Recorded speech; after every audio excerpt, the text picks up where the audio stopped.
동그랗고 작은 두 눈, 길다란 중안부를 거쳐 하트 모양의 옹졸한 입술까지 어벙해 보이지만 묘하게 정감 가는 이 얼굴. 듀? 아니 이거 가나디 아닌가요?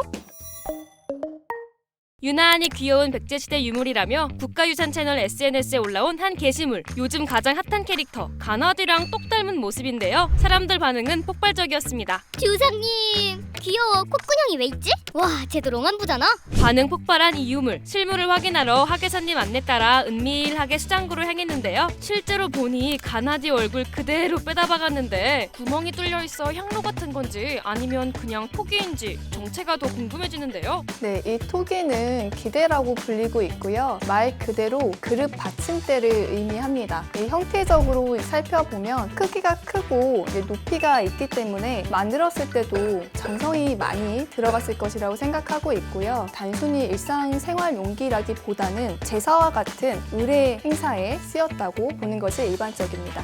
기대, 말 그대로 그릇기에 받침대를 합친 말로 그릇을 올려놓는 받침을 뜻하는데요. 원래는 기대 위에 20cm 내외의 그릇 받침부가 있었을 거고 그 위에 항아리나 그릇을 올려 썼을 거라고 합니다. 그런데 혹시 두 분은 이 기대가 가나디를 닮았다는 걸 알고 있었을까요? 사실 가나디란 캐릭터를 알지는 못했습니다. 최근에 SNS를 통해서 알게 되었는데요. 혹시 이제 보셨을 때 가나디랑 정말 닮았다고 생각하시는지? 네, 제가 봐도 누가 봐도 가나디와 똑 닮았다고 생각합니다. 지금은 마냥 귀엽게만 보이는 기대지만 당시엔 꽤 값어치 있는 물건이었을 거라고 합니다. 자주 흔하게 보이는 유물은 아니고요. 전체 토기들 가운데 기대의 출토 비율이 매우 낮습니다. 왕이 살고 있는 도성에서 대부분 출토가 되고 있고 지방에서는 지위가 높은 집터에서 확인되는 사례들이 있습니다. 기대라는 게 의례 행위에 쓰였던 유물이다 보니까 제사를 지낸 후에 토기를 의도적으로 깨뜨려서 버리는 경우가 많습니다. 이렇게 복원된 사례는 아주 드물고요. 대부분은 편조각으로 많이 확인이 됩니다. 또 이렇게 온전한 모습으로 발굴될 수 있었던 데는 이유가 있었는데요. 2003년 구역 관북리유적 서남구역 발굴조사 과정에서 확인이 되었는데요. 기와들이 많이 깔려있는 상태에서 걷어내니까 그 아래에서 다양한 백제 토기들이 확인되었고요. 그 중에서도 구덩이가 하나 있었는데 그 구덩이 안에 맨합된 상태로 가나디를 닮은 기대가 확인이 되었습니다.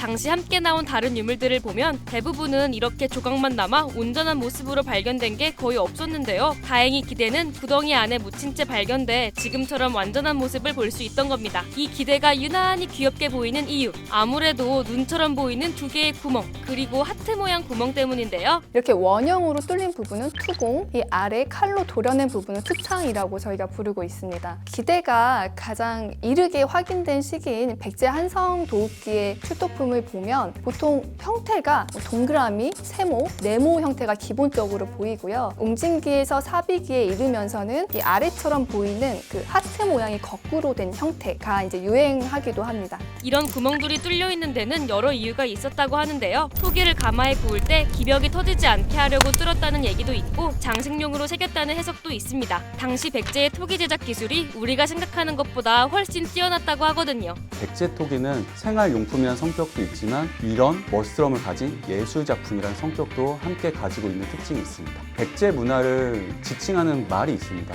거미, 불루, 화이, 불치. 검소하지만 누추하지 않고 화려하지만 사치스럽지 않다 라는 말이 백제의 미의식을 보여준다고 할 수 있는데요. 이렇게 유연한 곡선의 몸체와 원형과 하트 모양의 구멍을 뚫은 모습들을 보면서 이와 같은 담백하고 섬세하고 아름다움을 표현한다고 할 수 있습니다. 백제 토기의 섬세함은 이 구멍들이 일정한 간격으로 뚫려 있는 데서도 드러납니다. 사실 이 토기에는 가나디가 무려 하나, 둘, 셋, 4개나 있거든요. 문양이 아무데나 들어간 것처럼 보이지만 자세히 보면 가로로 침선이 이어져 있는 걸 확인할 수 있고요. 처음부터 구획을 나눠 투공했을 거라고 추정한다고 합니다. 이렇게 근엄하고 진지하게 만들어진 유물이 지금은 귀엽게만 보이는 게 재밌기도 한데요. 당시 백제인들이 상상했던 모습은 아니었지만 그래도 이런 캐릭터를 닮았던 모습으로 백제 문화를 조금 접근하기 쉬운 좋은 매개체라고 생각이 되고요. 앞으로도 이러한 백제 문화와 일반인들이 가장 친근하게 다가갈 수 있는 좋은 기회가 많이 이루어졌으면 좋겠습니다.